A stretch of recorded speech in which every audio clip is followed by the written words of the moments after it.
This is Larry Freed coming at you from That Shelf based in Toronto, Canada. Mr. J.A. Bayona, how are you, sir? I'm good, and you? I'm doing very well. Big shelf. As a fan of your work for a number of years now, I must tell you, it really is a pleasure to get to speak and talk with you about this film. Thank you. This is such an accomplishment, technically, emotionally. It really resonated with me on a very deep level. And something that I love about this film is that it sort of continues in your career, this ongoing through line of stories of disaster, stories of human beings being pushed to the brink of their emotional or physical abilities, but also stories of immense resilience amidst Yeah. all of that. And I was curious, what attracts you to those kinds of stories and what keeps you coming back to them? You know, it's I really like this idea of growing up. You know, like this moment where you need to get in contact with the uncertainties of life. You know, and what it means to be alive.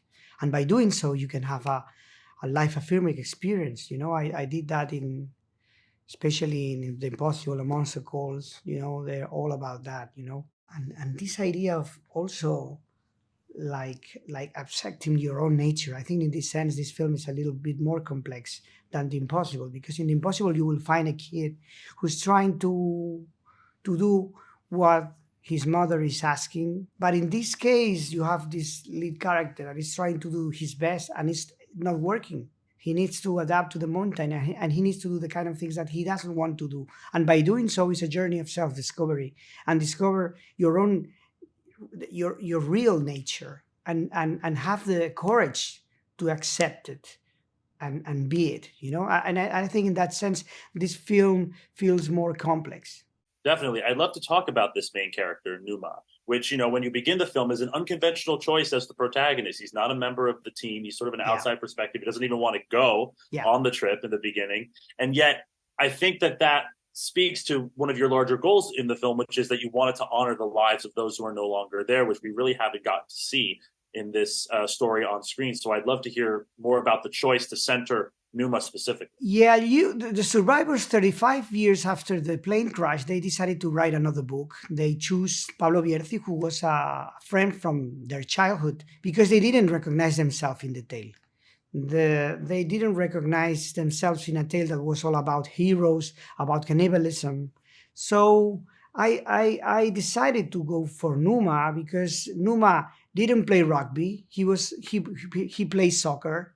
He was not part of the group, and he's not one of those heroes who came back. And by doing so, I was touching this level of kind of like spirituality that Pablo Bierzi's book have. It has this kind of like almost like this layer of that feels almost like philosophical, and it's because that perspective, that kind of bridge uh, between the living and the dead, that kind of conversation that you can find in the book. There are moments in the book where the living talk to the dead. I have to ask you about one scene before I lose you, which is the scene in which they listen to the radio and they find out that the search for them, at least for this moment, has ended. There's a major stylistic shift, which I won't spoil for those who haven't seen the film, but Yeah. I would love to hear about what went into that choice to change the form so Yeah. much. Yeah, I mean, when you do a true story, it's not only about the fact. You need to give an interpretation. You need to get into the minds of the characters, and that was such a devastating moment. Uh, Suddenly, they were abandoned.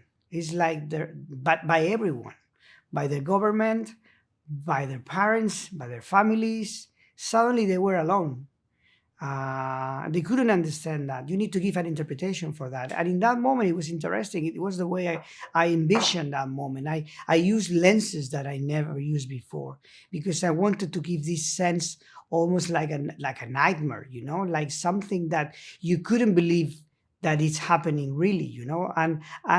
And in that sense, Pedro, Luke, and I were very much in the same page all the time, like very visceral. We had these storyboards, we throw them all to the bin, and we were there with the actors, feeling what they were feeling in that moment, you know. And in that sense, suddenly the movie starts to get to that tone that it was what we felt in that moment of the shoot.